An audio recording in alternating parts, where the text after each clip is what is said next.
Well, to one thing to say, here I am, Yeah. I'm willing, but other way to accept the crown of martyrdom that he had told Mary when he was a boy that he wanted. That we were just blessed. We were just blessed by all the different circumstances that happened.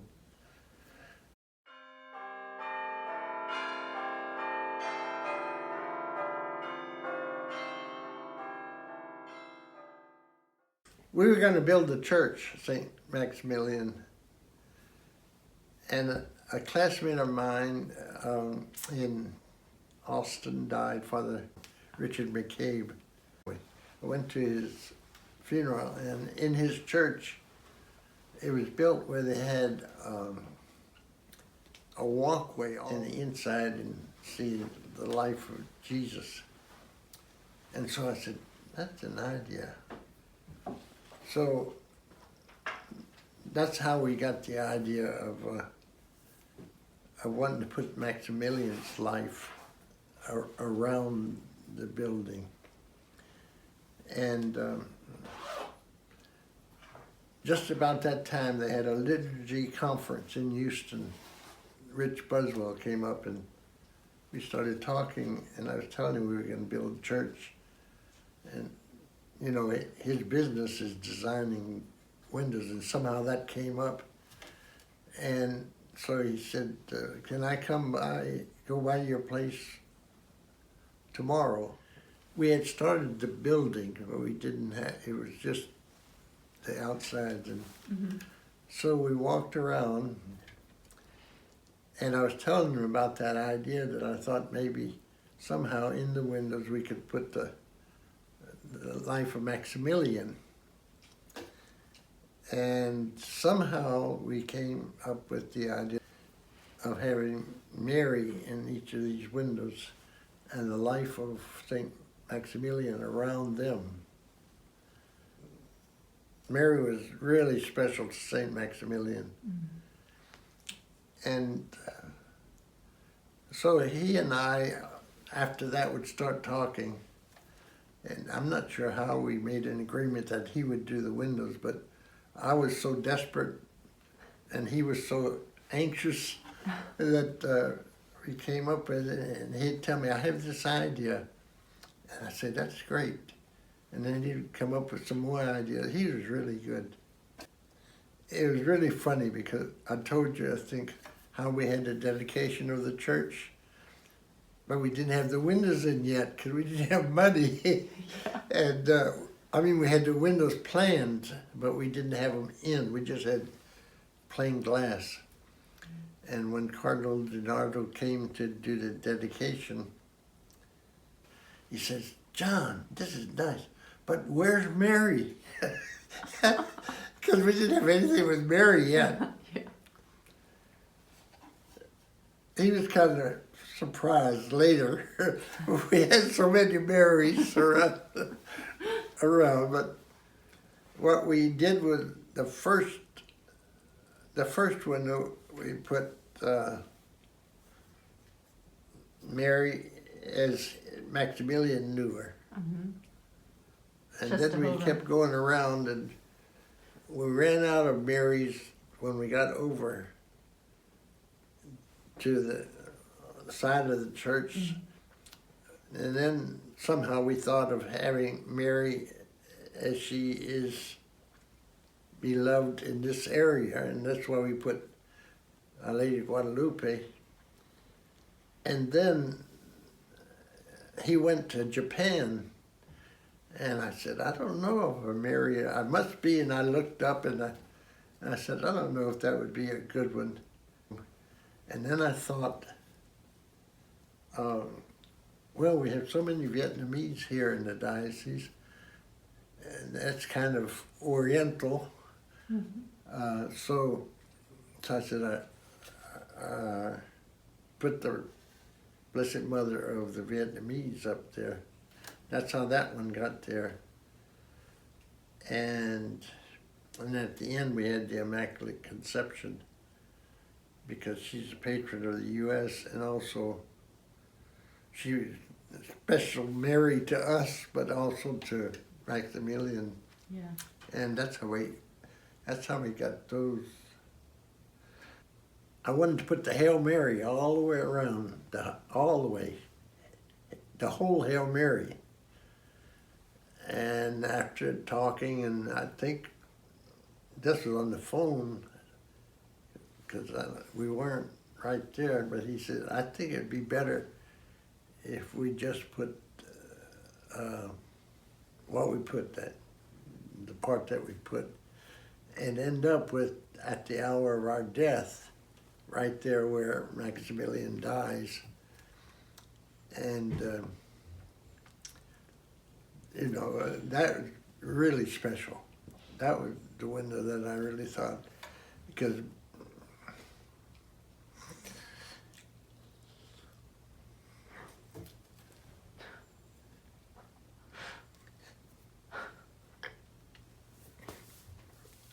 when Maximilian raises his hand before he dies, that was special to me. Anyway, there were so many little details, really. Richard was the one that had the little details. He'd say, well, we can do it this way. And I'd say, good. But it was his idea. And I don't know, it turned out really nice. I thought, we didn't have money at the time, but I guess it was more my idea, not Richard's, to put at the bottom of each window a little bit of explanation. Well, we never did do that, and when Maximilian was a deacon in Rome studying, he went to this church, I think it's St. Andrew, a little church. He heard the story of this Jewish man who, at that particular church, he was Jewish and he didn't believe in Christianity at the time. He was fighting with this idea within him about conversion because his friends, Catholic friends, kept telling him he should be Christian. And he was standing at this particular altar. It's on the left side of the church as you go in. Now it's like the main altar of the church, because he was standing there and he had a vision of the Blessed Mother. There's a picture there on the wall right behind that statue. And so when Maximilian became aware of what had happened, he celebrated his first Mass, not at St. Peter's like the rest of the priests did and wanted to do, but he wanted to celebrate his first Mass at that altar. So our plans was, after the windows, was to have 3 big murals, but we didn't have money for it, but that was the plan. On the left side would be that particular image of Mary. Oh, yes. In mosaic. Mm-hmm. And in the middle, the crucifix of the Franciscans, because Maximilian was a Franciscan. And then on the other side, Maximilian there with his prison uniform over his arm and his black, because his particular order of Franciscan wore black, not brown. And have him there, something like, we had a little picture of him at St. Max. That was the plan, but we didn't have money because I think we got estimates from one from Italy and some other to do mosaics, and it was like $60,000 for this, and I don't know how many thousand, and we just didn't have the money. Right. And since there was a brand new church, beautiful new church, I asked Pike. So he has a wooden place, different kind of woods. And so I went to him and I said, would you be able to make a wooden cross to put the statue that we had used in the former church? I said, it'll only be there a couple of weeks because that's what I told him, a couple of months. You ask him, he'll tell you that. A couple of months. He used the best wood he could find and he did it himself, really. He made it. Then he brought it there and we put the cross, put it up. And so every time he'd come out of church after that, I say, don't worry, it's only going to be 2 weeks, 2 months. And he said, yeah, I know. And it's still there as far as I know. Anyway, it's got a lot of memories. Oh, yes. And didn't you have something to do with repairing it? I did, yes. But I had formerly been at St. James. Mm-hmm. And I was gone one day. I got back. And the other assistant priest said, we got to tell you something. The statue, the cross broke. Miguel, who still works over there, he used to work at St. James. That's where he started working, so he's been working for years. Okay. We were dusting the back, and he said, we went to lunch. When we came back, it had all fallen, and it was broken. The body was pretty much okay, but the fingers, the arms, the legs were just cracked. Oh. I have pictures somewhere around it. It's amazing. So I collected all the pieces.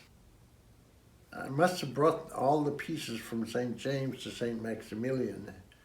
And upstairs in the building I lived in, because I remember tying it with belts and so on to the stairwell while it dried out. Oh.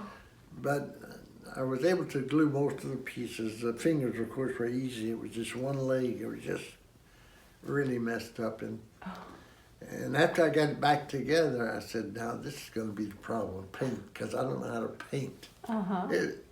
Anyway, so I bought all these paints, and I worked, and I'd rub them to try to get the colors, and it was amazing.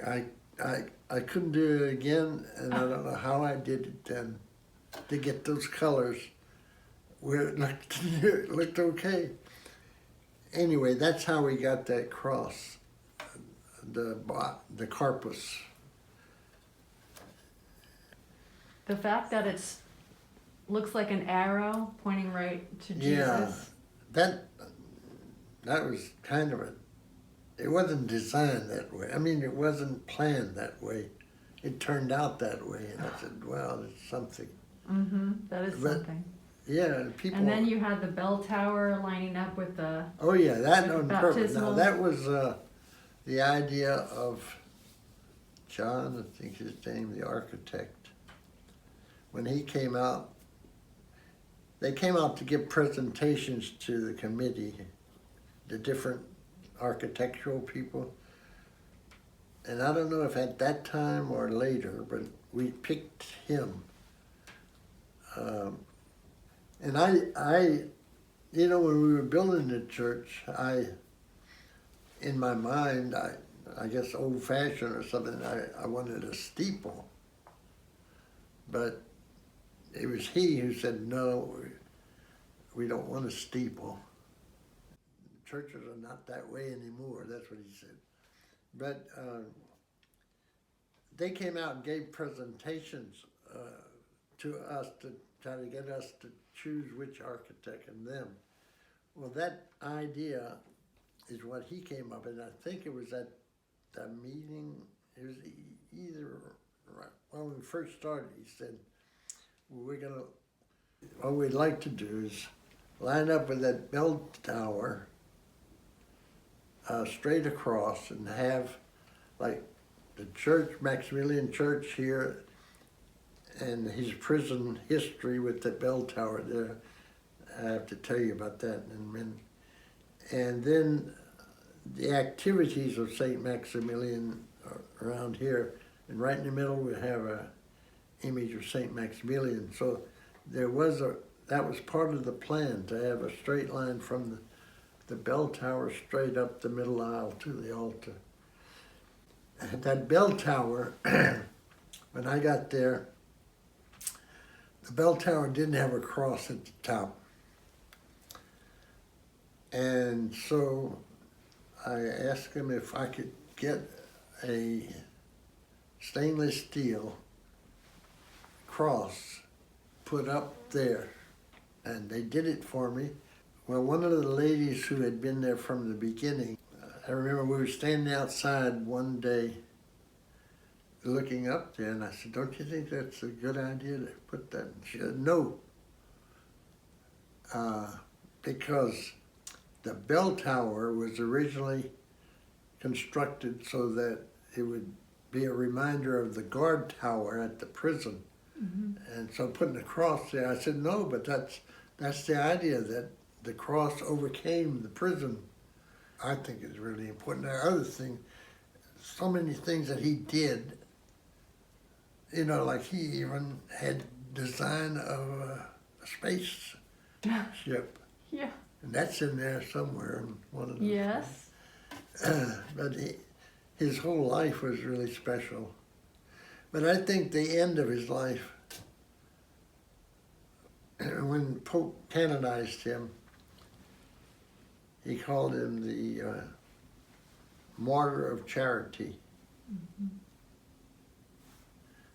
Because martyrs weren't known for their charity, they were known because they gave their life for somebody. But that's how Maximilian is called a martyr, because his love was a witness to it. And so he might not have given his life for another, or exactly a martyr, but he did in a way by volunteering to be the prisoner who would be put to death because they had an escape. And that idea that when he's dying, he is said to have lifted his hand, and that's why in that picture we have down below, martyr of charity. It's one thing to say, "Here I am, I'm willing," but otherwise to accept the crown of martyrdom that he had told Mary when he was a boy that he wanted. But we were just blessed. We were just blessed by all the different circumstances that happened.